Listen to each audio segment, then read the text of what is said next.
জন্ম থেকে মৃত্যু পর্যন্ত একটা বয়সে আসলে, যেমন আমি ক্লাস 5-এ যে ভুল করছি, এই বয়সে এসে আমি বুঝতেছি আমি ওই সময় যে ভুলটা করছি এটা ভুল। মানুষ ভুল করার সময় কিন্তু বোঝে না, জীবনের একটা পর্যায়ে এসে মানুষ গোটায় মানুষকে। তখন এই গানের লেখক বলছেন, এই যে ছেঁড়া যে জীবনের যে সুতাগুলো ছিঁড়ে যায় অনেকের, মনে রাখবেন প্রত্যেকজন মানুষের ভিতরে কষ্ট আছে। ভাইবেন না যে আপনারা একা, যদি কেউ ভাবেন আপনারা একা তাহলে ভুল। আপনাদের ভিতরে সুখ আছে, কষ্ট আছে, সেটা অনেকে প্রকাশ করে, অনেকে প্রকাশ করে না, অনেকে আবার হজম করে দেয়। এটা যার যার যার যার শক্তি। আমি মূল জায়গায় আসি। ভিক্ষু সাধু ফকির, ভিক্ষু সাধু ফকিরের একটা গানের কারণে আমার নিজের জীবনে অনেক পরিবর্তন ঘটছে। জাস্ট বোঝার ব্যাপার বিষয়গুলো। তুমি বলছেন, ওরে আমার আমার সারো ঘুমের জিকির করো, তাইলে পাইতে পারো খোদা রে। কি বলছেন? আমার আমার সারো ঘুমের জিকির করো, তাইলে পাইতে পারো খোদা রে। গুরু রূপে নয়ন দিয়েছে যেই জন, এই গুরুকে জানেন? এই পৃথিবীতে আসার যে মাধ্যম, সেটা হচ্ছে পিতা এবং মাতা। মানুষের একজন সন্তানের দীক্ষাগুরু এবং শিক্ষাগুরু দুইটাই কিন্তু তার পিতা এবং মাতা। কাজে আমার গান যারা পছন্দ করেন, আমি অনুরোধ করবো বাবা, যাদের বাবা মা বেঁচে আছে, অনেকে আমার সঙ্গে ছবি তুলতেছেন, এই ছবিটা নিজের পিতা মাতার সঙ্গে তুলে রাখবেন। অনেকে আমার সম্মান করতেছেন, সালাম দিচ্ছেন, না, এই সালামটাকে তার পাওয়ার যোগ্য। আরেকটি কথা বলি বাবা, নিজের পিতা মাতার কর্মের দোষ কখনোই, আমি সন্তান হিসেবে আমার পিতা বা আমার মাতা যদি একটা দোষ করে, আমি তাকে এটা বিচার করতে পারবো না।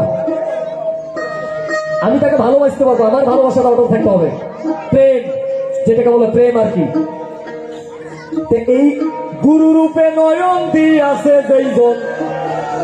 মাঝখানে আরেকটি কথা বলি, লালন ফকির একটি গানের মধ্যে বলছিলেন, ওরে মানব কুলে জন্ম নিলে, আমরা সবাই তো মানব কুলে জন্ম নিছি, তাই না? ওরে মানব কুলে জন্ম নিলে মানুষ বলা যায় না, তারে চিনিব কেমন করে, আমি জানিব কেমন করে। তা মানব কুলে জন্ম নিয়ে যদি মানুষ হইতো, তাহলে তো সমাজে ধর্ষণ হইতো না, সমাজে মারামারি হইতো না, সমাজে অরাজকতা সৃষ্টি হইতো না। কেন হয়? তা মানব কুলে জন্ম নিলেও মানুষ হয় না। মানুষ হইতে গেলে একজন পশুর পশুত্ব অর্জন করতে আরেকটা পশু লাগে না, কিন্তু একজন মানুষের মনুষ্যত্ব অর্জন করতে আরেকটা মানুষের কাছে যাইতে হয়। কাজেই আমি অনুরোধ করব যে আপনারা পিতা মাতাকে যোগ্য সম্মানে সম্মানিত করবেন। কারণ মানুষ হওয়ার যে রাস্তার যে প্রক্রিয়ার যে প্রথম স্তর, সেটা হচ্ছে পিতা মাতা। এই গুরু রূপে নয়ন দিয়াছে যেইজন, তার মরণের ভয় কি আছে রে। ভাগেরই ঘরে আলেক শহরে আল্লাহ রাসূল বিরাজ করে রে।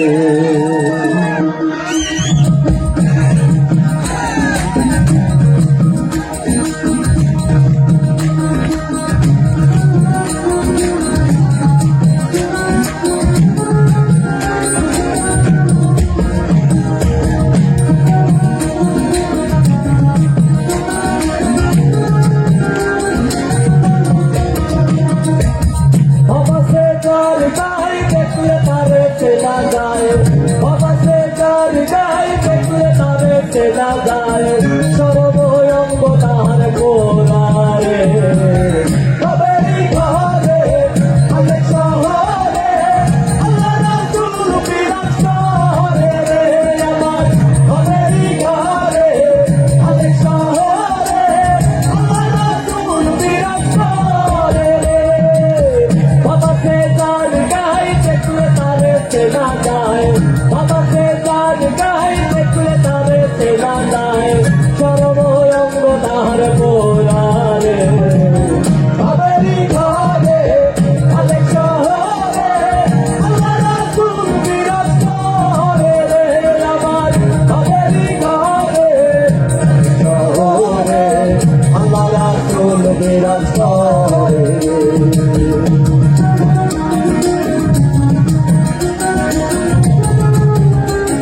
মক্কা কি মদিনায় খুঁজিলেই মেলে না, মক্কা কি মদিনায় খুঁজিলেই মেলে না, খুঁজতেও আপন দিলেছে।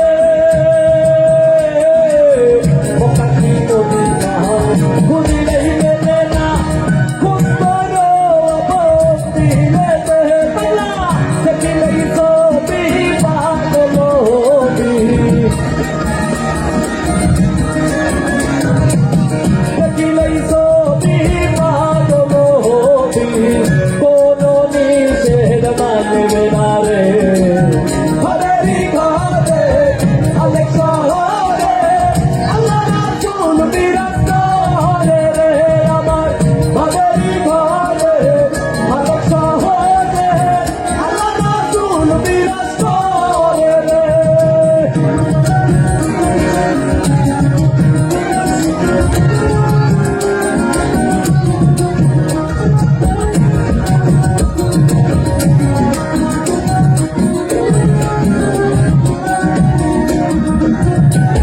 পিরিতি পিরিতি